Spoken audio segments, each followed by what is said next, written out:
Hello, my friends, and welcome to another episode of Unlimited.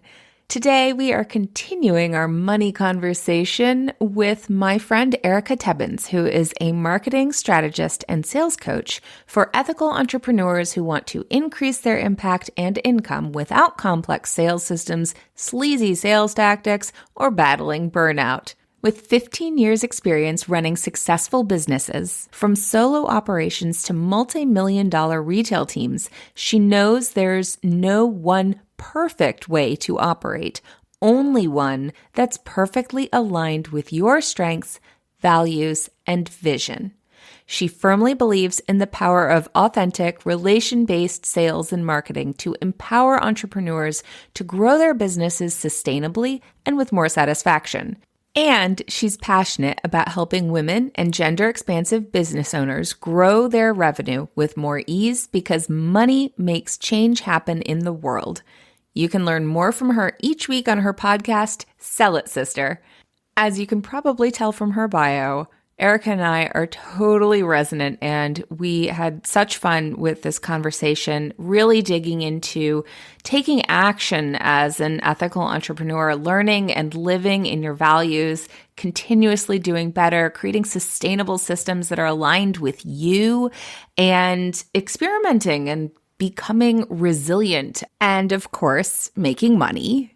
There's so much in here. I know you're going to love it. Before we dive in, a reminder that at the end of this month, on the 30th of April, is the Life Visioning Workshop, where you will have the space to reconnect to you and set the foundations that allow you to make aligned decisions more easily, honor your values, and achieve your goals, not just the ones in the future, but the ones in the present for how you experience life, which allow you to be intentional with your time and feel focused and confident and motivated and be able to clearly and purposefully engage your life. I know a lot of us have been functioning out of survival mode, which is completely understandable. So this is a chance to reset and refocus.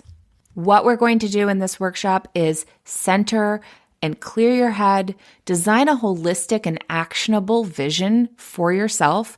You'll get personalized coaching support from me and be able to connect with other inspiring folks. So if that's of interest, there's a link in the show notes. Be sure to check it out and sign up while there are still spots available. And now, without further ado, let's dive into the podcast.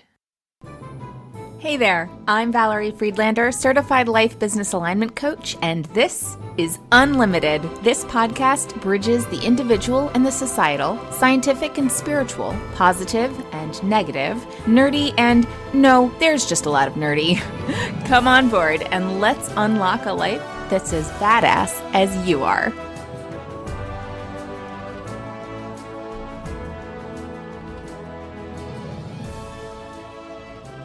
Welcome, Erika. I'm so excited to have you on the Unlimited podcast. Thank you so much for having me. I'm really excited about this. Yay. Before we get started, I'd love for you to share with the audience a little bit about you in your own words. Yeah. So the brief synopsis of me is that I am a sales and marketing strategist for ethical entrepreneurs who want to increase their income and their impact without complex systems, sleazy sales tactics, or battling burnout. That is who I am and what I do and who I serve. I love it. And that's exactly why I asked you to be on, because I'm focusing right now a lot on money. And there's so many things around money, in this tax season, right? Around people's stories about money, but not just individual stories about money, because we all have our individual stories, but also our social stories about money, which influence our individual stories about money. And then how we show up to those and how consciously we're engaging. And I feel like ethical entrepreneurship is not like, you can't say I'm an ethical entrepreneur. It's more like allyship is a verb. Yeah. Like ethical entrepreneurship is a verb. It takes constant work, and we're constantly being invited right now to look further and deeper and engage more. And I am curious, like when you say ethical entrepreneurship, what does that look like to you?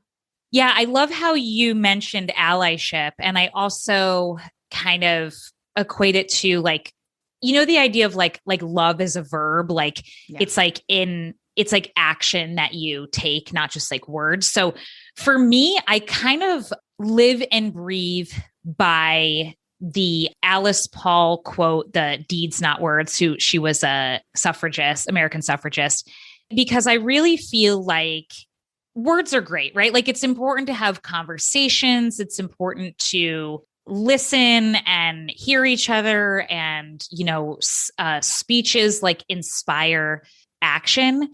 But at the end of the day, action is what changes things, not just talking about it. It's like the doing of it. So I think for me, what it means to be an ethical entrepreneur is to constantly be in this like evolution of checking in with what we are doing and how that is impacting people, and learning new things and living in our values. And it's all of that. There's no like you said, like there's no final destination where you're like, oh, I've checked the box, I'm an ethical entrepreneur.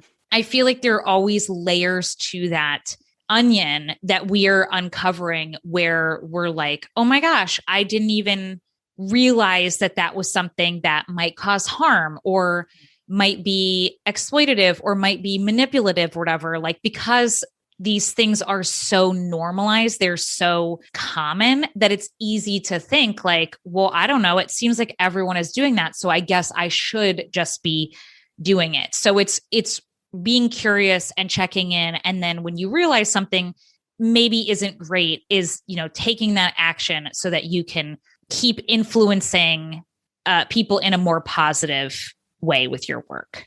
Yeah, absolutely. And there's so many levels to that, like, because I came from corporate and you had this set of rules. And that's a lot of what I learned in life generally, was like, okay, you do X, Y, Z, and then you're successful. And then coming into a new space and going, okay, so where are the rules? How do I play?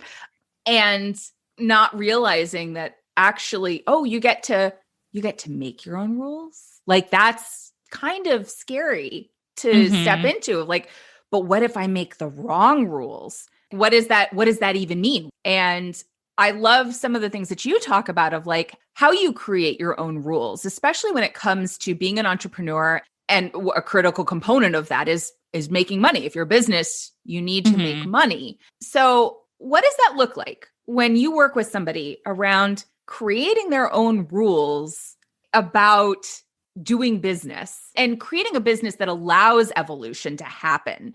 Yeah. So I think for me, it's really important for us to understand like who we are and what we want out of our businesses, and like what we want for ourselves, and what are our natural strengths, and our like energetic capacities, like all of those things, just kind of putting them all out there, and then creating systems that work for us, that are sustainable when it comes to sales and marketing. So somebody who has tons of time and like lots of energy, and really like showing up, and they love being visible, like, and are just like, okay, I'm gonna, maybe for them, having a YouTube channel is like a really great content outlet for them, because they're like, oh my gosh, yeah, I actually I love being on video. It feels super comfortable. I love talking. I would love to like do the editing myself, or I totally have the means to outsource it to an editor. Like, for that person, having a YouTube channel is really, really, really awesome. Like, maybe they're not going to love every minute, but generally they're going to be able to like sustain that cadence. And then for somebody else, it might be like, okay, that's literally the last thing that I want to do. Like, the idea of having a YouTube channel sounds dreadful, and I'm never going to prioritize making time for it because I don't even want to do it. And I think what is hard is we often see, like, we know that there are people who have successful YouTube channels. We know they're, same thing with podcasts, or same thing with they're on TikTok, or they're on Clubhouse, or whatever. If somebody's listening to this in 5 years, there's probably going to be like a different thing that has been invented at that point in time that is like all the rage. But it's really figuring out like people have had successful businesses before the internet was even a thing. And I think one of the things, it's funny, I used to view this as a deficit, and I now in the last year, I realize it's a strength, is I came from running a background of running businesses that were not online businesses. And I used to think like, oh my gosh, like how can I coach and strategize with people who are online business owners? Like, especially when I was newer on to my current business, I was like, well, I don't have the online experience, whatever. So I'm at a huge deficit here. Now that I'm in my fourth year, that has really changed because I do have a lot of online experience, but the offline experience gave me an opportunity to get really good at traditional marketing and sales methods. So I think looping it back into like these rules is when I went online, I was like, okay, yeah, what are the rules? Like, how do I know how to get clients in real life? Like, how do I get clients in an online space? How do you even do that? What are you supposed to do? How are you supposed to like set up just like literally everything? It felt like everything was a question.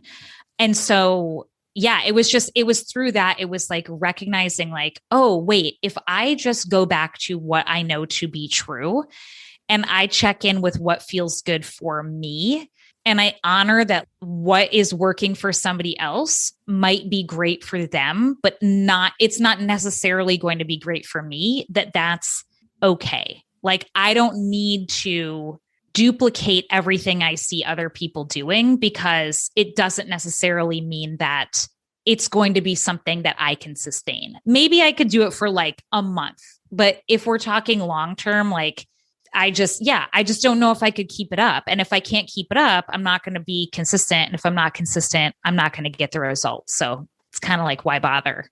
Yeah. There's key words in there that jumped out to me around the sustainability. Because, when we think about anything, if it's not sustainable, and I always look at, is it financially sustainable? Is it energetically sustainable? And is it environmentally sustainable, which is another part of that being aware and being responsible to the world around us, not just our own selves. But that idea of they're all intertwined, like money, time are all energy. Like if we deplete our energy, neither of those, we can't produce in those spaces. And so the idea of it being like a month, maybe I could do this for a month. That sounds like it could be a great experiment. Like, well, I don't know how I would do with this. So let me take a month and try it out and see what happens. Not like everything rests upon this and it's all yes or nothing. Right. And I've heard you talk about that too, of like, well, find something small instead of making it this huge big thing that like your business is reliant upon this giant course that you've built. Instead, start small and see what that looks like to build upon. Yeah. So like, I feel like a great differential would be like with Clubhouse, right? So let's say you're like, okay, it's new. I really like talking. I love conversation. Like I love all of that. Awesome. I'm going to try it for a month. Like I'm going to line up maybe once a week, a Clubhouse room with other people on a topic, and we're going to plan it. We're going to do it together. I'm just going to see how I feel at the end of the month. Like, did I like it? Did I not? Did it actually do anything for my business? Did it not? Really just analyze it and then decide, okay, am I going to do it for another month or, 3 months, or am I just going to drop it completely? Totally, totally fine. But I feel like, yeah, often what happens is people either try to do too many things in the month. They're like, okay, I'm going to do Clubhouse and I'm going to start making reels and I'm going to repurpose, like I'm going to be on TikTok, but then I'm going to repurpose them for reels. And I'm going to try to, create a new opt-in. And I'm going to, and it's like all of this stuff in 1 month because there tends to be this very like frantic energy. Like when we're not getting the business we want, it's like, I have to just throw everything at it. And if I don't do that, nothing's going to stick. But the problem is like, then your focus is on so many places. And so it's better to see, what is working, what feels good, stick with that, and then gradually add in those other those other things. And like, it's hard. I literally just before this, I was fully mapping out like the next few months and things. And it's like, I would like it to all be done by this Friday. I would love it. I would love all the like, random CTAs on my blog to be cohesive and updated. Because right now they like go to stuff that doesn't even exist anymore, which I only recently noticed. I would love my new opt-in to be done. Like I would love all of it to be done. Yeah. But like it can't. That's just the impossibility. Right. And so it's better to focus on the one thing and get really, really, really like comfortable with that and actually see if any results are coming from it or if it even feels really good. Because the other thing is even if results are coming from something, if you hate having to do it, then it's still stealing your peace and it's not worth it. And it's better to see if there's an alternative that would actually fit you better. Yeah. Yeah. I'll look at how do you want to show up to life, which ties to your strengths and like the way you engage the world. How do you want to experience life, which is like that lifestyle, that like, what does sustainable look like in your life? Mm-hmm. And what impact do you want to make in the world? So like, essentially, why this business? Why are you doing the thing that you're doing? And a lot of times people are like, well, I want to support my family. Well, that's more about like the lifestyle part, like why this to support your family, like bigger picture. And I see that as very much tying into not just what you said about sustainability, like who do you want to be in the world, but also that idea of being an ethical entrepreneur. What difference are you trying to make? And I'm curious within that, when you're working with somebody, creating something sustainable, but also being ethical, one of the things you've talked a lot about that I've loved hearing is how you use your business, not just in the work that it does to support women, but also in the ability to use the financial resources and what you're creating to make a bigger impact. Like there's a multiple levels of impact that you look at when you're looking at business and what you're creating. What does that look like when you're working with somebody and you're helping them make their business work, but also support the desire to be ethical in their entrepreneurship? Yeah. So something that has come up actually with a few clients recently has been around pricing and making more money. And this is so incredibly common because usually the people that I work with, and I know the people you work with are like, they're good-hearted people. They want to leave the world a better place than they found it. And they want to help. They like truly want to help people with their work.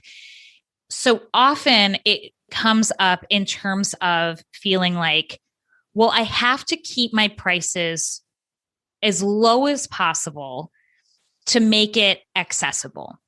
And I love to think about like impact as like Trudy LeBron says, there's like the primary impact of your work and then like the secondary impact of your work. So I view that as like, your sort of direct impact and then sort of this ripple effect that your work gets to do. So the conversation that has come up is like, okay, if it's direct work that is taking our time, whether it's done for you or whether it's coaching calls or whatever, but our personal time, we could offer that for $1 an hour if we wanted to. But at the end of the day, if you take out the time that we're sleeping and eating and caring for our loved ones, we would still reach a cap, right? So let's just say we had 12 usable client hours then. You're still, if you're offering something for $1 an hour, like you still are going to have a natural cap. There's always going to be a limit on what you can physically do, right? Because what if 100 people bought coaching spots with you or bought, copy sessions with you or whatever? You will only actually be able to serve so many. So the important thing to remember is that in being ethical, it's really important to think of ourselves in this way of like, okay, if we want to create a culture within entrepreneurship that really honors other people, right? If we are going to be the same people who are like, these people who say you should find an overseas VA for $4 an hour are exploiting them, and, so on and so forth. Like, if we are rallying against those problematic behaviors, we also need to be mindful that we aren't inadvertently doing the same thing to ourselves. Because eventually, like, if you could imagine, if you were doing $1 an hour work or even $50 an hour work, and you were back to back to back to back slammed, you will reach a level of capacity and exhaustion where you will be no good to anyone. You will be no good to your clients, to yourself, to your loved ones, to your community, to any of it. And so it really starts with finding what is going to work for us.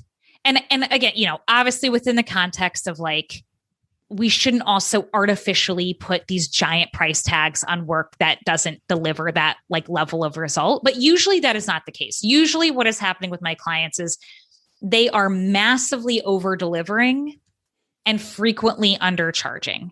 And so there has to be some balance there for ourselves, because when we are compensated financially, energetically, all of it, for the work that it does feel weird because it generally comes really easy to us and it doesn't feel like work. And that's a whole, like, capitalism equals hard work conversation there. Yeah. But then we have time, money, and energy for the secondary impacts. So what I mean by that is we have time and we have the ability to put out really good, generous, free content. We have the ability to hire help in our businesses that is also paid a fair and equitable wage, a really good wage, and gives somebody else the opportunity to be paid well for, good work that they're doing. And it leaves us with extra that we can use to give freely to people and causes that we care about. But you cannot do that if you are not making enough money, right? If you are only ever showing up and just giving tons of content, you're spending tons of time producing content, but you're never actually, like, converting anyone to work with you or at a rate that you can sustain, then you will not have extra. You won't have extra time, money, or energy to give, because you will be in this, like, hustle and grind mentality that really ultimately serves nobody. Yeah. Well, it reminds me a lot of that, when this happens, then I will kind of mentality, like, or then I'll be. And one of the things that will often come up around the money mindset stuff with my clients is, so often we see in this online space, like, this money being held up as credibility. And that very much plays into that capitalist mentality of, like, this having money equals my worth and equals my value. Like, if you aren't making tons of money, that, excessive amounts of money, then you must not be very good at what you do. Kind of thinking of, like, that really creates this questioning that happens for people who are starting out or maybe aren't where they thought they would be or whatever, this, like, thinking. And we talked a lot about, like, the idea of money equals sustainability, which is what I was hearing in what you're saying of, like, it's like an ecosystem, a financial ecosystem of, like, what am I doing to be sustainable for myself and support the ecosystem that I exist in its sustainability based on the values that I hold in people and being loving in the world for the people that are around me. Yeah. And I feel like it's really important to note, going back to just, like, the pricing and stuff, like, we can't be all things to all people all of the time. And I love the idea, and I don't even know if it can be, like, traced back to one person to credit in particular, but the idea of, like, your paid work funds your free work. Like, you will always, you will need to have that in, like, built in order to be able to, for the people who truly cannot, like, afford whatever it is that you have, be able to, they can still benefit from you, but yeah, like the money piece has to be there for it to be sustainable. And I think too, I love that you mentioned like the not having, on the reverse, not needing to have gobs and gobs and gobs of excess in order to have a really impactful business. Because I know that like it can be really hard. I feel like when you see people who are like, oh, they're multiple 6-figure earners, they're 7-figure earners, they're 8-figure earners. And when all you want is like, I would really just love to make $5,000 a month, like consistently, it can feel like, is there something wrong with me that I don't want that? Or is there something wrong with me that I'm not there yet? Or why do I not have like a wait list of clients? Like, I think a lot of times in the online space, stuff gets really, it's like very like hyperbolic in how marketing is out there because, like hyperbole sells. Like if you can lead someone to believe that they are going to do this one, quote unquote secret thing, and then they're literally going to be enrolling like a client a week, it's just less likely. Like it's just really less. It's not a super, super likely thing unless there are very specific conditions just right and all working together all the time. And that can take a while to build up to. And it's also no guarantee. Like even people who use paid ads and stuff and have had a lot of success with paid ads, when there was the last presidential election, Facebook changed a bunch of stuff with paid ads. And so people who historically were having like really great like passive income funnels, all of a sudden were now got a little bit screwed because things changed for a window of time that they really had no control over it. Right. So I feel like there is, what I really like is sort of showcasing that like, yes, all of these various ways of having success are possible, but there's also no one magical best way. And also like you can want what you want and be unapologetic. Like whether that is 7 figures or whether that's literally like, I just want to replace my corporate job and work fewer hours and be more present in my own life. Like both are entirely valid. I think that like the latter of the two is so less sexy that far fewer people are creating anything that is like widely well known for those people. Because like really, I feel like that $10,000 a month metric is it's so skewed based on like a lot of different things, because depending on what your financial scenario is, like $10,000 literally might not even be enough to cover your basics. Having that benchmark or not having it really says nothing about like the worthiness of who you are or your talents and what you do. It's really just a number, and a lot can be done in very simple ways to get you closer to that number if that is what you desire. So if anyone listening is not following Erika on Instagram, please make sure after this you go follow her on Instagram, because I love your rants. Like you hop on there and call out some of these dynamics, and it's just brilliant. And I'm pretty sure I remember one not too long ago where you were talking about the whole like how a lot of these, and I don't just want to say influencers, it's more of this dynamic that happens in the online space of gaslighting people who want something simple, who aren't looking for something large and like flashy. Mm-hmm. Shiny is a whole nother thing. I like shiny. Give me all the shiny, but like it's not like, flashy that like, oh, I'm making 6 figures. And I mean, I just want to make sure that I'm doing what I'm here to do in the world.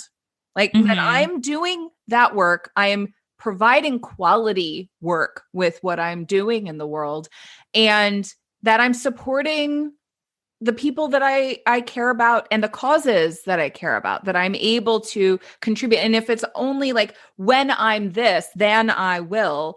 oftentimes it just doesn't happen. Like you never achieve that. You train your brain to chase something. And so you will always be chasing something. There will never be enough because you haven't defined what enough is. And when somebody else defines it for you and you buy into that of what that is, or even if they didn't actually define it, they just said, this is the only way to be successful. And you're like, oh, well, I guess this is the only way to be successful. Then you'll do the thing, and it's very fear-based. It's like really playing on those fears. That's actually, even with all of my training, it's exactly what happened to me when I entered the online space. It was like, I need to do this right so that everything doesn't fall apart. And I only have so much time and so much money. And so I need to make sure I get it right. And I hired somebody to tell me the right way. They were like, I have the right way. I have the way to do this to be successful. And I was like, okay, I'm in. Show me how to be successful. And I had no clue. No, it didn't go through any of that. And after a year and a lot of money and a lot of time, I looked around and I went, wait a second. All right, I'm not where I wanted to be. I only have so much time and so much money to get it together now that, wait a second. I said this a year ago. Time has passed. Money is definitely been spent. So while I have less money and I have spent time, if it wasn't true a year ago, which clearly it wasn't, there's a story here that I'm saying it now.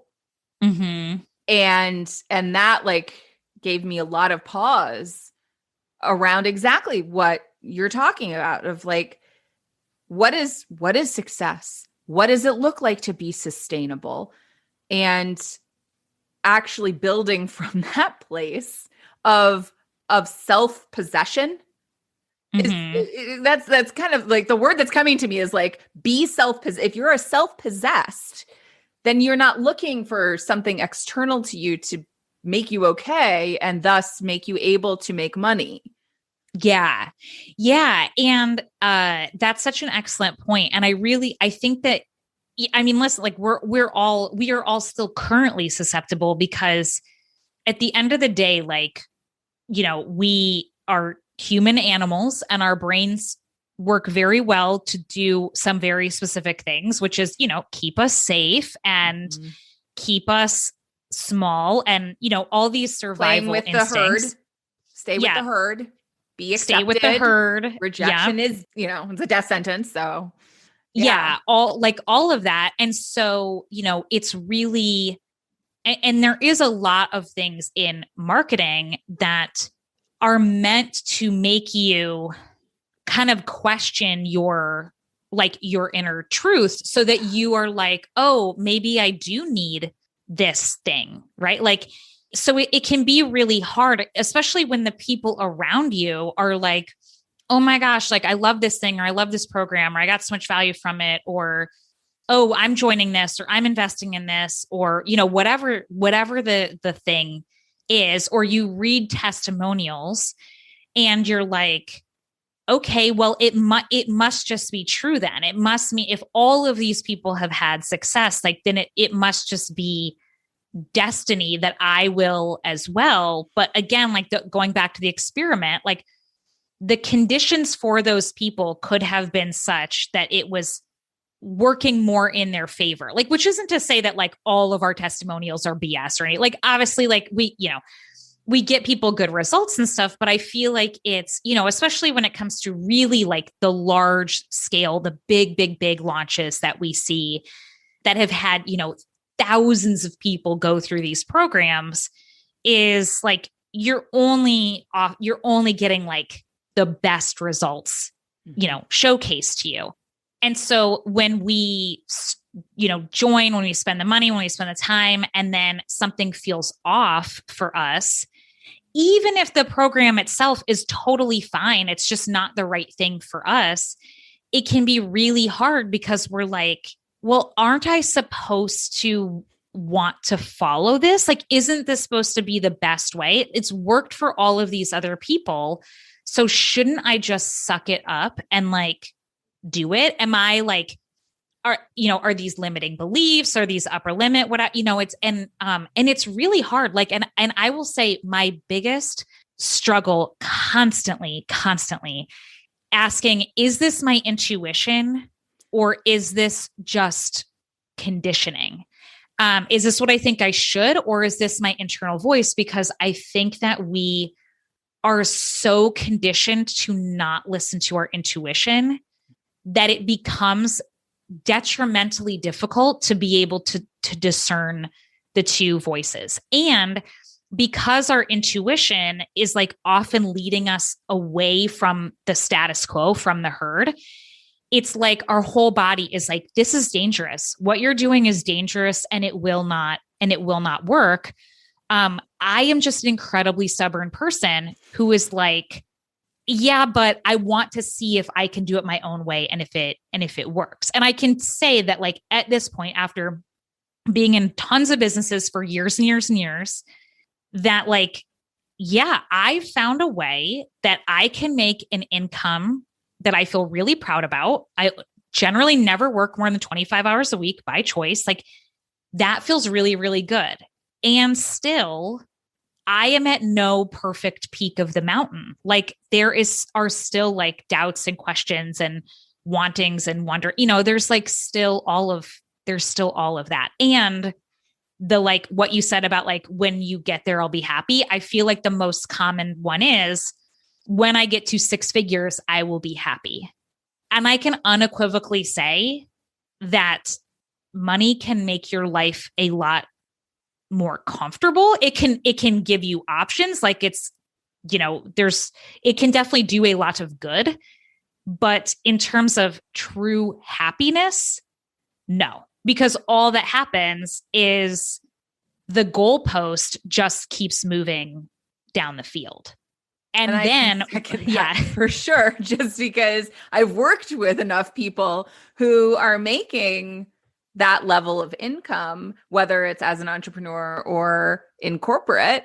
And that is absolutely the case, because it's not just that. Like, we're not just money. Like, our society often like kind of makes it all about money, and it's not. There's so many other dynamics that play in that have nothing to do with money. I mean, there's there are relationships within them, but ultimately it's not like, that's not the thing exactly what, Yeah. And what you were saying, one of the things that you were talking about just now, and it's something that comes up for me a lot when it comes to marketing, is there are so many dynamics of codependency that I see. Normally for me, it's that idea of getting into other people's heads and trying to like play a chess. If I do this, then they'll do this. And then if I do this, then they'll do this. And as someone who's done a whole lot of work deprogramming codependency in my life, that is like super triggering. I'm like, nope, we are not doing that.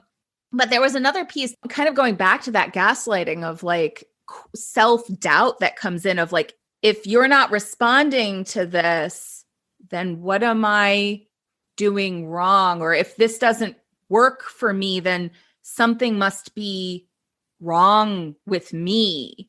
And it's like, that's not what the message is. That might seem like the surface message, but you need to go a little bit deeper there, because that's not what it is. And is it I tend to differentiate the gut, like that survival mode gut response of like, bad things, red alert, danger is here.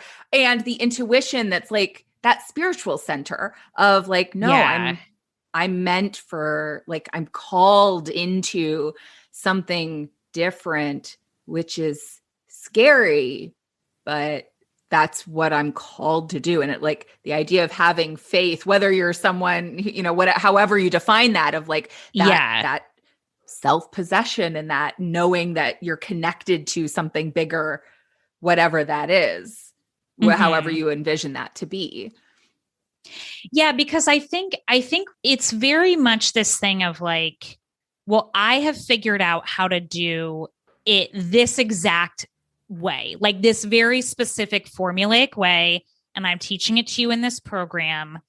And it's made me, like, I'm just speaking in hypotheticals here, like, it's made me millions of dollars. It's made other people millions of dollars. So if you want to make millions of dollars, you should just suck it up and do it. And like, I feel like that's often, it's sort of like if you have an issue with this, or you don't want to do it this way, or you're questioning it, it's sort of like, well, who are, if you're just a 6-figure earner and you want to be a 7-figure earner, then like, you don't know better than me. Why are you questioning it? You're not, if you knew how to do it, you would already be here and you wouldn't need me.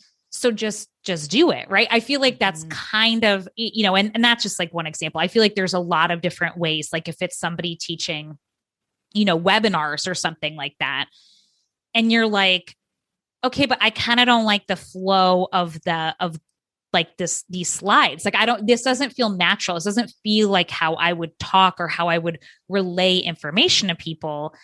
And then if the person is like, yeah, but this is work. Like it's made me X amount of dollars. It's made clients X amount of dollars. Like, why are you questioning it? I think that every time that we feel that, because like just in life, we've been conditioned to not trust ourselves. And like, I feel like school does a really good example of like, follow the rules. Follow the rules. Yeah. There's a rubric and you follow it. And when you follow it, you get an A. And if you don't, you get a D or an F, or, somewhere in between. And like, it's very clear. And like you were saying at the beginning, there are no real like rules that you can follow. And so it feels like you're just floating in limbo. And when your intuition is like, yeah, but this doesn't seem like you. And the person who is selling it to you is like, well, I don't know, like, suck it up. It's made a lot of people money. Just trust do it. The process. Yeah. Trust the process. Instead of trust your own process. That drives me crazy of like, just trust the process as in trust my process. Well, what about trusting your own process? Like, yeah, exactly. And so I feel like it just erodes. It's sort of like it reminds us, it's like it puts us back in, 5th grade, and our teacher being like, can you just stop questioning? Like, stop questioning, just do the assignment, right? Like, it's like me being in high school being like, legitimately, why do I have to take like trigonometry? I already know there's literally no, if I ever am in a position in the future where I need this for my career, God help whoever is paying my salary, because they're not getting it will not be good. I will destroy their business because like yours, like math, like, no, it's not even a thing. So I was like, just, why do I have to waste my time? I'm happy to do work. I'm happy to do work that inspires me, that I find interesting, but like trigonometry ain't it. But it was always just sort of like, just shut up. It's part of what you have to do. Just do it. And that always really like rubbed me the wrong way. And so I think it's really hard, because the alternative, like my approach, is not as lucrative to me as it could be, but it feels in integrity with how I am, because, and that is hard. And there have definitely been like times where I'm like, it would be easy enough to just justify doing it a different way that doesn't feel in integrity, because so many people are doing it. But like, could I actually feel good about how I came by that money if I did it that way? And if the answer is no, like, right. Or to sustain it, like you were saying, like that. Yeah. If you're not in integrity, it's not going to be sustainable. You're going to burn yourself out because you're fighting yourself to do it.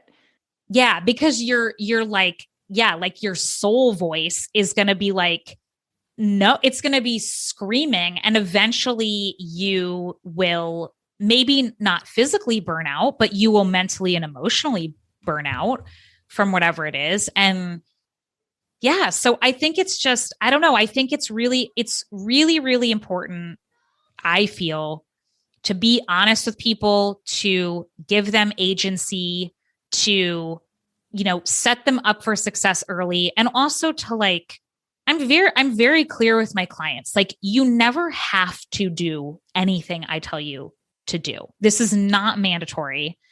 And you get a say in it. Like, it's not just me creating a plan and giving it to you and then demanding that you do it.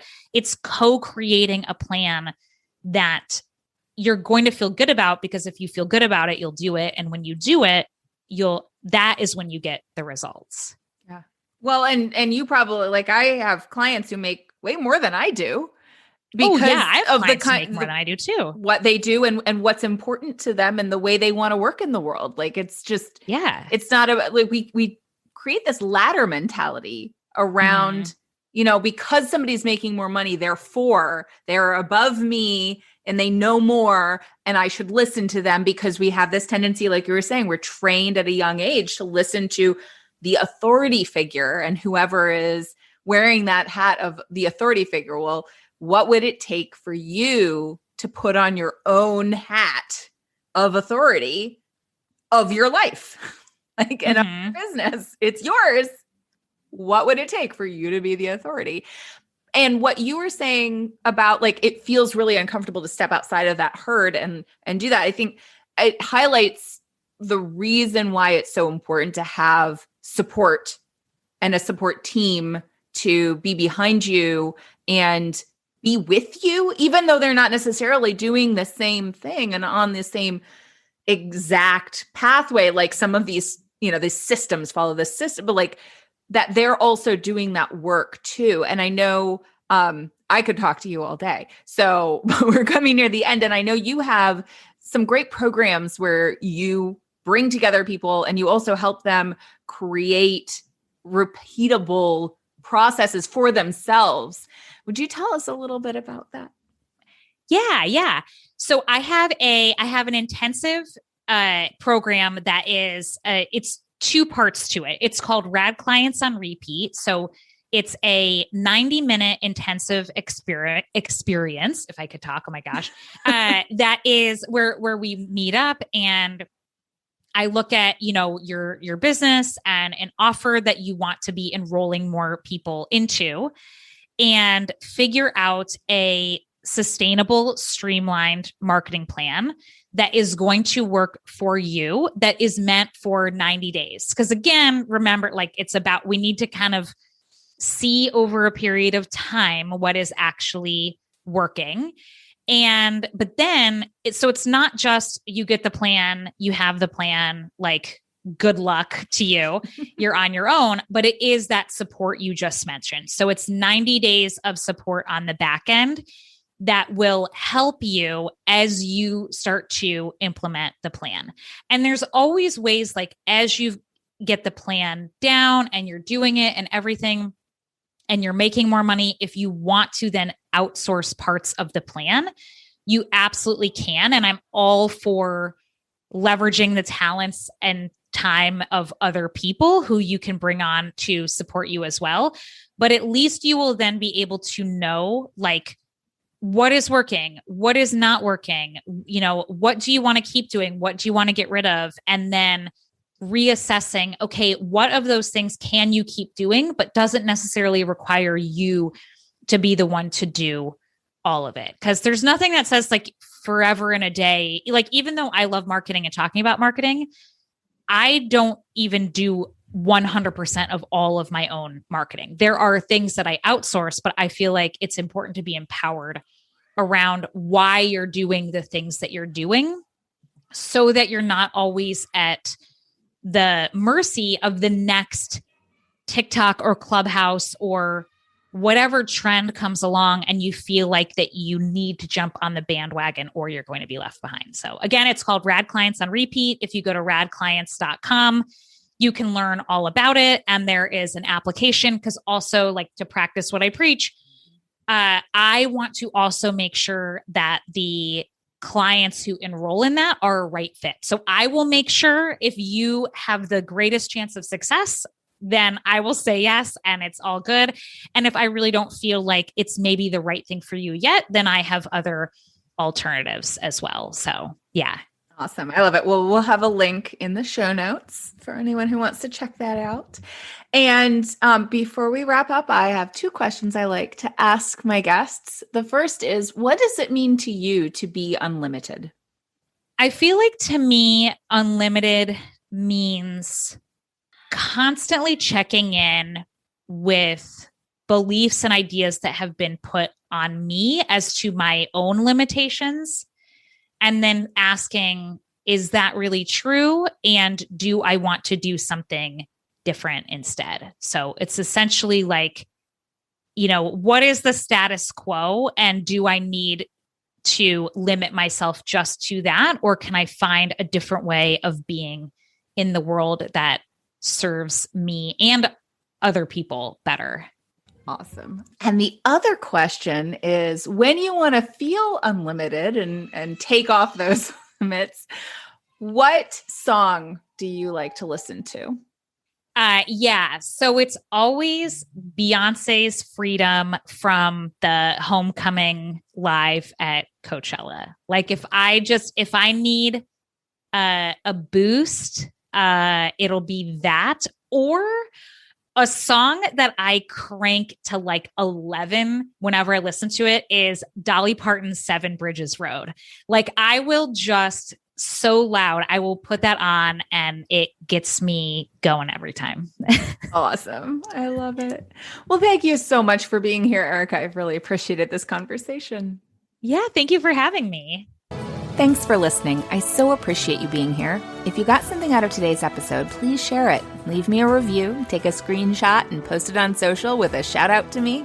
Send it to a friend or, all of the above. Want to hang out more? Join me on Instagram. Or better yet, get on my mailing list to make sure you don't miss out on anything.